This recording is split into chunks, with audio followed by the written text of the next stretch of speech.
2026 का मेरा पहला दिन ऐसा जाने वाला है, मुझे कोई आइडिया नहीं था। यहाँ मैं और मेरी फ्रेंड सुबह सुबह निकल जाते हैं। कहाँ के लिए आपको आगे पता चलेगा। तो यहाँ हम पहुंच चुके थे मेट्रो। मेट्रो का हाल कुछ ऐसा था। भाई मुझे अब समझ में आ रहा है कि लोग न्यू ईयर पे अपने घर क्यों बैठते हैं, क्योंकि हमने 3 मेट्रो छोड़ दिए। इतनी भीड़ है मेट्रो में कि भाई हालत देखो। यहीं बैठे हैं मेट्रो स्टेशन पे, ये देखो भाई। तो यहाँ 3 से 4 मेट्रो छोड़ने के बाद फाइनली हमने हिम्मत करी और मेट्रो के अंदर चढ़ी गई। और मेट्रो के अंदर का नजारा कुछ ऐसा था, बैठना तो छोड़ो, खड़े होने की भी जगह मिल जाए तो बहुत बड़ी बात थी। अब इतनी भीड़ में स्ट्रगल करने के बाद हमें लग चुकी थी थोड़ी सी भूख, तो हमने लिए स्वीट कॉर्न और हम बढ़ चुके थे अपनी दूसरी मेट्रो की तरफ। और मेट्रो में मिले हमें सज्जन, इनका डेडिकेशन लेवल देखकर तो मेरा इन्हें सैल्यूट करने का मन हो गया था।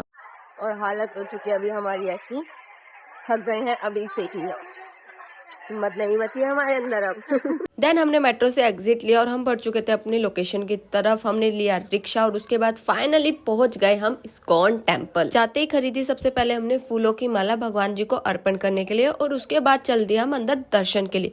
और सीरियसली गाइज, अंदर का नजारा कुछ ऐसा था जिसे देखकर मुझे कुछ ऐसा लग रहा था कि जैसे पूरी दिल्ली इस्कॉन टेम्पल आ गई है। धीरे धीरे भीड़ भाड़ से बचते हुए हमने भी मंदिर में एंट्री कर ही ली थी। जाते ही सबसे पहले हमने किया प्रभुपाद जी को प्रणाम तो नहीं कर पाए, पर मन में ही हाथ जोड़ के प्रणाम कर लिया। एंड उसके बाद जो हुआ वो तो अनएक्सपेक्टेड था। इतनी भीड़ में हमने किए इतने सुंदर दर्शन कि बस मन खुश हो गया था और हमारा न्यू ईयर तो यही हैप्पी हो गया था। इसके बाद बाहर निकल के हमने लिया प्रसाद और बाहर का थोड़ा व्यू एंजॉय किया। बहुत भीड़ थी बट बहुत मजा आ रहा था। और उसके बाद हमारा पापी पेट हमसे खाने की भीख मांगने लगा, तो हम पहुंच गए थे गोविंदा और वहां जाके हमने ली मेरी फेवरेट रसमलाई और सैंडविच। फटाफट से मैंने और मेरी फ्रेंड ने की पेट पूजा। और उसके बाद हमने देखा कि यहाँ तो भीड़ बहुत ज्यादा बढ़ती जा रही है। देन हमने डिसाइड किया कि अब हमें घर के लिए निकलना चाहिए। तो फिर क्या, हम तो अपने न्यू ईयर को हैप्पी करके निकल गए अपने घर के लिए। आपने इस न्यू ईयर पे क्या किया कमेंट सेक्शन में जरूर बताना। मैं मिलती हूँ आपसे नेक्स्ट वीडियो में। Bye bye.